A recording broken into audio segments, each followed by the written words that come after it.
जय हिंद साथियों, एडीओ की क्लास को आगे बढ़ाते हुए इस क्लास में मैं आप लोगों को वित्त आयोग के बारे में पढ़ाने वाला हूँ। इसके बाद ये पूरा पंचायती राज्य जो है वो कंप्लीट हो जाएगा। फिर ग्रामीण विकास संबंधी योजनाओं को देखेंगे या फिर आजीविका मिशन को मैं पढ़ाऊँगा। तो चलो अभी मैं आपको वित्त आयोग के बारे में बता देता हूँ। अभी जो वित्त आयोग चल रहा है वो 15वें वित्त आयोग है। इसका जो गठन किया गया था 15वें वित्त आयोग का 27 नवंबर 2017 को गठन किया गया था। इसके जो अध्यक्ष हैं श्री NK थे। ठीक है, श्री NK इसके अध्यक्ष करता है। और इसका जो कार्यकाल होता है, हर वित्त आयोग का कार्यकाल 5 साल का होता है। तो ये जो कार्यकाल है 2021-22 से शुरू हुआ था और 25-26 में जाकर ख़त्म होगा। 25-26 मतलब जो लास्ट होता है ना, अप्रैल इसका अंतिम होता है। मार्च क्लोजिंग रहता है। तो अभी अभी मार्च वाला क्लोजिंग हुआ था, 4 साल कंप्लीट हो चुका है। अब बचा कितना है? अब बचा 1 साल, 26 आएगा तो फिर कंप्लीट हो जाएगा। अब ये जो वित्त आयोग जो गठन किया गया था, इसका मुख्य उद्देश्य क्या होता है?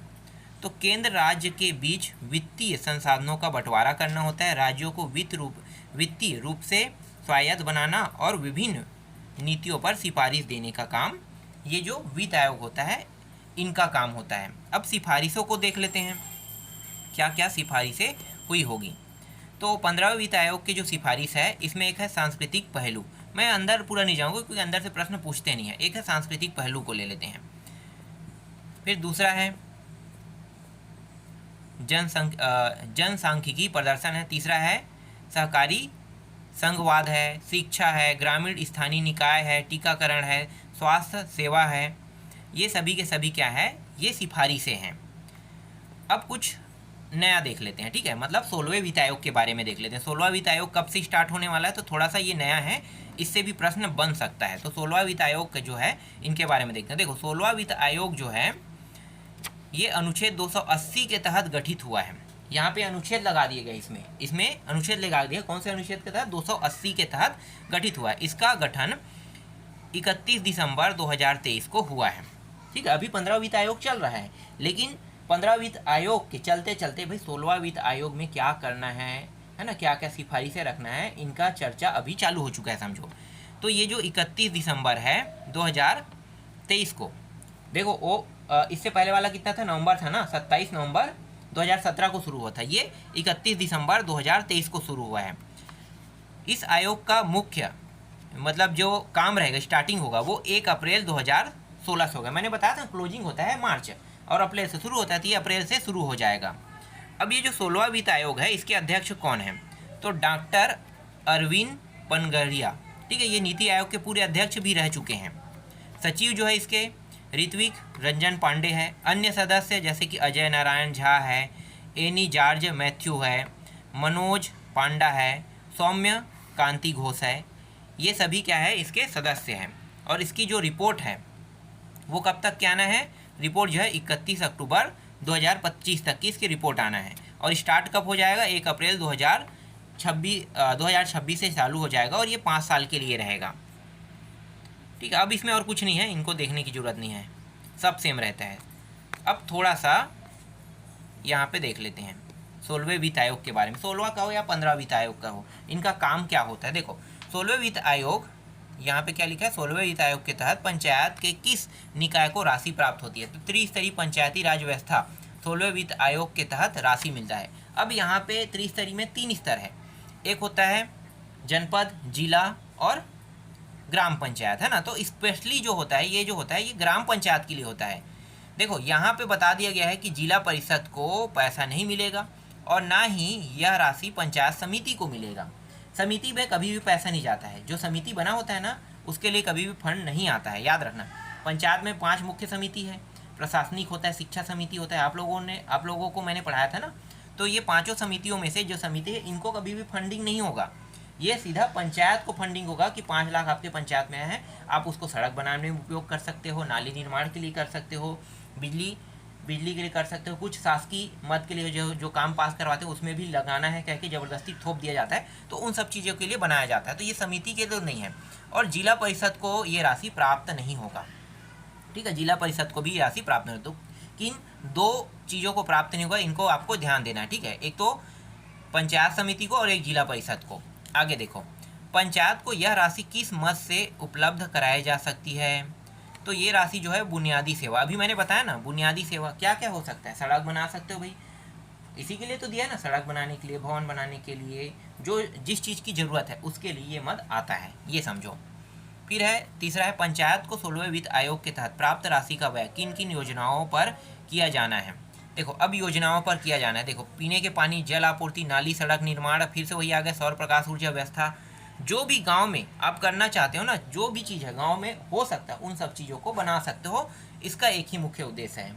यहाँ पे इन लोगों यहाँ पे बता दिया है, आपने हिसाब से बता दिया, शमशान, कब्रिस्तान, शौचालय उचालय, हमें पता है कि ये सब चीज़ गाँव में बनता है और गाँव में बनाया जाता है, तो इनके लिए मत आता ही है। ठीक है, सार्वजनिक शौचालय बनाए तो उसके लिए भी मद आया है। फिर देखो चौथा प्रश्न, 16वें वित्त आयोग ने कितने तरह के अनुदान की अनुशंसा की है।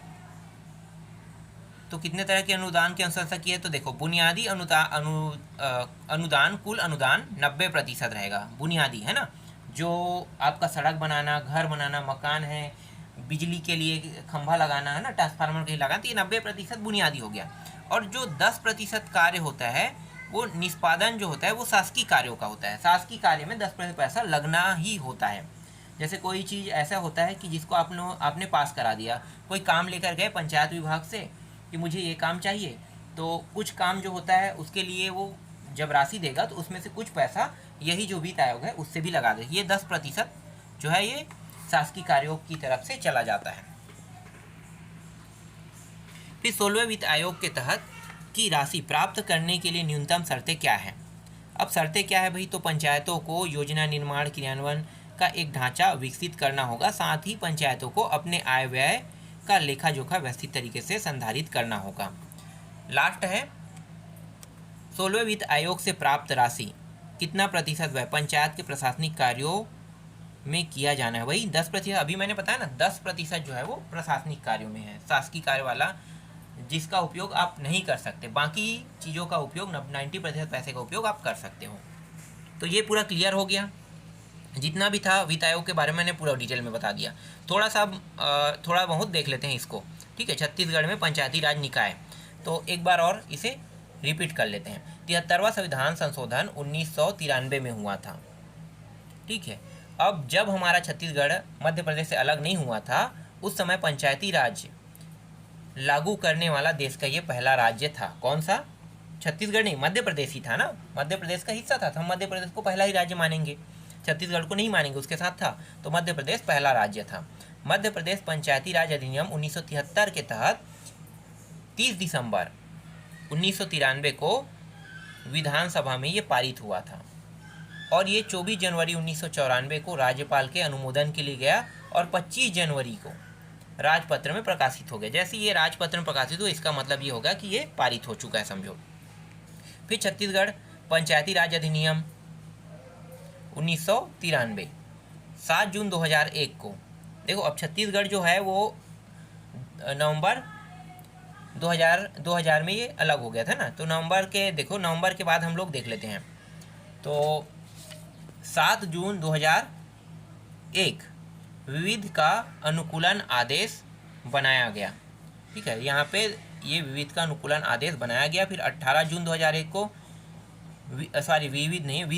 विधियों का अनुकूल आदेश का राजपत्र में प्रकाशित भी कर दिया और 1 नवंबर 2000 से छत्तीसगढ़ में अनुकूल आदेश लागू हो गया।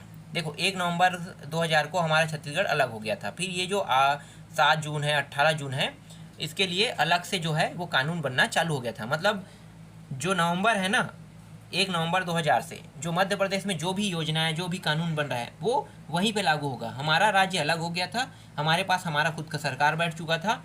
अब जो भी योजना, जो भी नियम कानून पंचायती राज्य के लिए बनेगा, वो 1 नवंबर 2000 से हमारे खुद के राज्य के लिए जो छत्तीसगढ़ सरकार बना था उस समय के उन्होंने बनाया।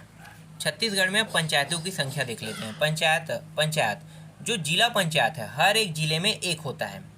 तो टोटल 33 जिला है, तो 33 जिला में 33 जिला पंचायत होगा। जनपद पंचायत की संख्या 146 है। ठीक है, जनपद पंचायत की संख्या पूरे छत्तीसगढ़ में 146 है। ग्राम पंचायत की संख्या पूरे छत्तीसगढ़ में वर्तमान में, देखो ये जो रेट है समय समय में बदला है, इसलिए मैं आपको अभी के करेंट डेटा बता रहा हूँ। 11,693, 11,700 के करीब को रखना, याद रखना, ऐसे में याद रहेगा। अब जब ये आसपास के आंकड़ा अगर देगा आपको, आसपास के ऑप्शन में रहेगा आसपास के आंकड़ा, तो 11,700 अगर याद है आपको तो आप उसमें 7 कम कर सकते हो। ठीक है, कितना कम कर लेना है? 7। अगर फिक्स दे रहा है 93 दे रहा है तो इसको उठाना है, और अगर आसपास के एरिया दे रहा है तो 700 तक के याद करना। फिर पंचायतों के गठन के बारे में देख लेते हैं। हाँ, ये तो मैंने बता दिया ना, प्रत्येक जिला में जिला पंचायत रहेगा, हर एक जिले में एक रहेगा। और जनपद पंचायत जो विकासखंड कहते हैं आजकल, हम उसे जनपद पंचायत विकासखंड दोनों एक ही हम मानते हैं। और ये ग्राम पंचायत है, एक या अधिक गाँव से मिलकर बना होता है, ये तो पता ही होगा। अब किन लोगों को आरक्षण मिलता है? तो देखो, आरक्षण जो है अनुसूचित जाति, जनजाति, अन्य पिछड़ा वर्ग एवं महिला। यहाँ पे अन्य पिछड़ा वर्ग को आरक्षण दिया गया, लेकिन मैंने जब आप लोगों को बताया था क्लास के माध्यम से, तब मैंने कहा था कि अन्य पिछड़ा वर्गों को कोई भी आरक्षण नहीं है, और वाकई में वहाँ पे कोई आरक्षण नहीं है। जो आरक्षण मिल रहा था वो सिर्फ अनुसूचित जाति, जनजाति और महिलाओं के लिए है। अन्य पिछड़ा वर्ग को बस जो चीट होता है ना, चीट, उसके माध्यम से ही बस आरक्षण मिलता है, बाकी तो आरक्षण नहीं है। तो आरक्षण है ही नहीं, बस नाम में आरक्षण है, याद रखना, नाम में आरक्षण है, बाकी आरक्षण नहीं है। महिला आरक्षण 50% आरक्षित जो सीट रहेंगे उसमें महिलाओं को आरक्षण है 50%। तो ये जो पंचायती राज है पूरा कंप्लीट हो गया। पंचायती राज से अब कुछ भी टॉपिक नहीं बचा है। अब मैं आपको नया टॉपिक पढ़ाऊंगा, विकास संबंधी योजना या फिर आजीविका मिशन को पढ़ाऊंगा, और इससे संबंधित कुछ प्रश्न हैं उनको भी देख लेंगे किसी टाइम।